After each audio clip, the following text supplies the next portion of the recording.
গাছের থেকে আম পড়ে দেখেন এই যে বিছান দিয়ে আছে, অথচ এই আম খাওয়ার মানুষ নাই। আর এই আম ঢাকা শহরে আমরা 50 টাকা কেজি কিনা খাইছি।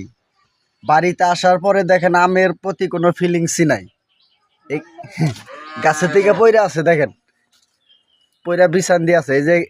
এই জায়গায় আরো আছে, এই যে আরো আছে দেখেন পাতিলের ভিতরে, এই যে নষ্ট হয়ে যাইতেছে।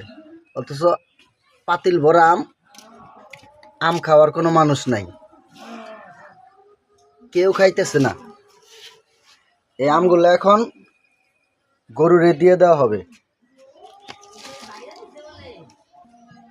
এই যে আমি এখন আমগুলো নিয়ে যাইতেছি, গরুরে দিয়ে দিব। দাঁড়াও দাঁড়াও, এই যে গরুরে দিলে পরে বাইসা বাইসা দাও, বাইসা বাইসা দাও। গরুরে দিলে পরে সব খাই ফেলাবো। ওটা দিও না, এটা ভালো ভালো ভালোটা রাখো। এই যে দিয়ে দিতেছি সব, কি বাইসা বাইসা দাও, ওটা দাও।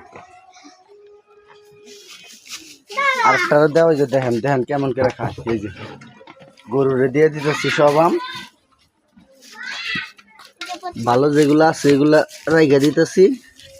আর এই যে পচা যেগুলো নষ্ট হয়ে গেছে এগুলো গরুরে দিয়ে দিতেছি। দেখেন কেমন করে খাইতেছে। আর এই আম খাওয়ার লোক নাই। দাঁড়া,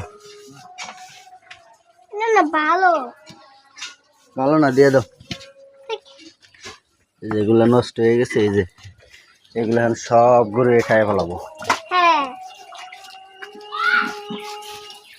তো সবাই ভালো থাকবেন, আল্লাহ হাফেজ।